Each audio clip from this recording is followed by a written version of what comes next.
Nagpagula ang Mines and Geosciences Bureau kon MGB Region 11 ug bag-ong listahan sa mga lugar sa Davao Region nga gikonsiderang taas og risgo sa pagdahili sa yuta ug pagbaha. Sa impormasyon gikan sa MGB 11, lakip sa maong mga lugar ang Davao de Oro, partikular ang Doña Alicia sa Mabini ug Golden Valley Maraot.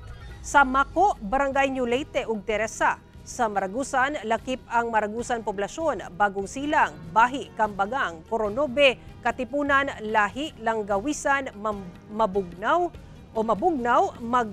Magkagong, Mahayahay, Mapawa, Mauswagon, New Albay, New Katipunan, New Manay, New Panay, Palok, Pamintaran, Parasanon, Talian, Tigbaw ug Tupas.